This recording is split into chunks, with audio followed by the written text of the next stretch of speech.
Hi friends, this is Bank Nifty 5-minute chart being recorded on 10 May 2024. In this video, we are going to investigate what has happened in the price action in the last 2 days and what might happen on the next day, which is Monday.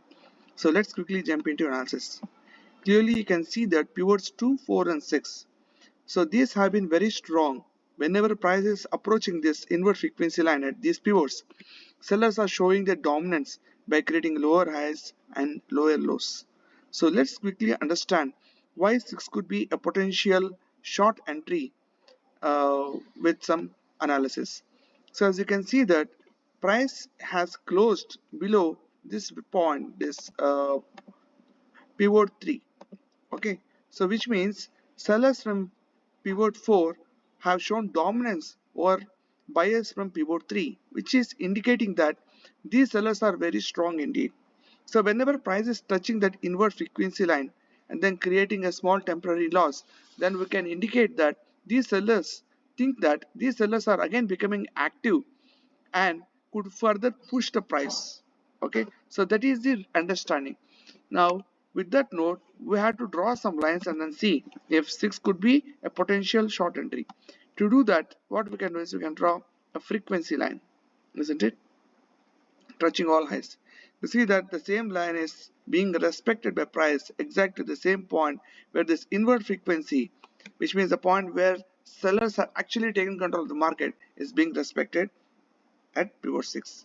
We can also think about drawing some pitchforks in vectors that has created 5 6. So this is a standard pitchfork, isn't it, which created lower highs and higher lows. So we extrapolate it with the same extra magnitude, and then you see that price is almost touching that point also. Okay, so which is indicating that this is triple intersection of lines. So this is a very good opportunity to short the market. We can draw, think about some other lines, say such as the VWAP. So when you place VWAP at this point, okay, at this low where a vector has started, you see that price is also being respected at the second standard deviation, okay, of this VWAP, volume VWAP. So all these lines are indicating that price and the VWAPs are indicating that price is hitting a very strong barrier and being taken control by sellers.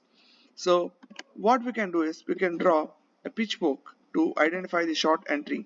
We can draw a pitchfork between the price extremes 2, 5 and 6. Clearly you see that the midline of this pitchfork is being wonderfully respected by price.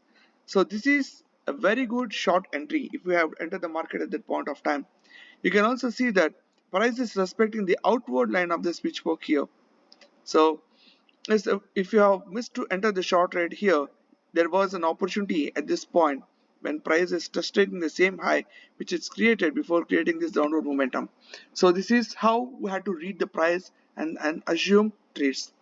Now what is happening between 7 and 8? Let's quickly jump into the next part of analysis and see what market may behave in the near future, which is on Monday. So you can see that again I'm trying to draw this horizontal line which price poked below but did not close, and then there was a steady upward price to create a pivot 8. So this is definitely looks like a manipulation maneuver, which means whenever price is creating lower highs and lower lows and then price surges below this low, then there is a potential entry for all retail traders who thinks that market is going to go even low, but that is the point where the market makers have manipulated and then created price pivot 7 8. So when price is again respecting that manipulation line and created higher highs, we can think about a long trade, which can also explain the possible exhaustion of sellers and buyers taking control of the market.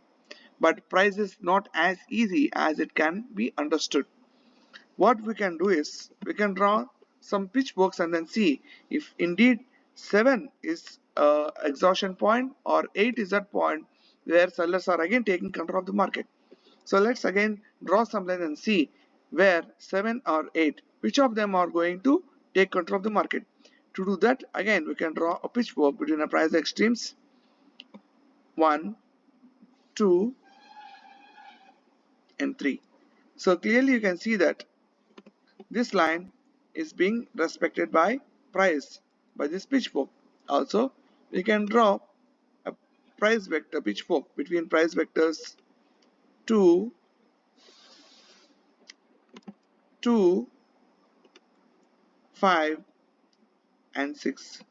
So clearly you can see that there is triple intersection of lines followed by organized behavior, which means the manipulation has happened and then these buyers are now holding the price whenever price is touching that line, isn't it? So this only looks very attractive when we want to look for long trades. However, you can also see that the pitchforks is being respected by price at the very exact pivot 8 where these pitchforks are getting intersected, isn't it? And then there's a sharp volume of sharp movement of price towards downwards.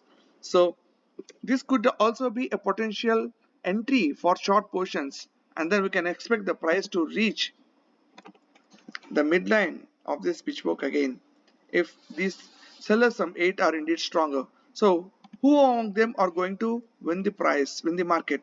7, buyers from 7 or sellers from 8? So it is very difficult to identify at this point of time. However, we can draw some additional tools and then think which of them have indeed the strength to move the market. So in that case, we can take help of volumes, isn't it? So when you have volumes, there is a saying that volume confirms price action, isn't it? So when price is making higher highs like this, the volumes are not making higher highs. So which only indicates that this movement doesn't have enough strength though price is working upward. So there is divergence of price action with respect to volumes. Now again, when price is touching this line and creating higher highs, you can see that the volumes are increasing. However, these buyers are not able to pick up the market earlier, which they have did from to reach pivot 8. They are not able to reach that point. And look at the volatility between 5 to 6 and 7 to 8, and then the last minor flow from this point to this point. So the buyers are trying to bring the market up, but the sellers are very strong. Now let us understand the same price action with respect to volume between the minor flow down. When price is making lower highs, volumes are steadily increasing. So this only indicates that these sellers would have more potential or more strength to push the market down than the buyers who created this pivot 7 8. So with that note, we can understand or we can make a logical conclusion that 8 could still be a strong potential barrier. So with that note, we can draw a pitchfork again between the price extremes 2, 5 and 7. Clearly you can see that price is respecting this upper line of the pitchfork, so we can expect price to reach the midline of this pitchfork. So this is one possible trade entry that we can expect that the price will reach. If you have shorted the market, keeping 8 as a stop loss is a very difficult choice to make, but then there's a good chance that the idea could yield you a positive trade. Please note this is only for education purpose. There is no any recommendation of buy or sell here. So we are only trying to show you how to read the price organically and then take very high quality trades. So if you are interested to learn these advanced techniques, do research out and we could be of great help to you. Thank you so much. See you in another video. Bye bye.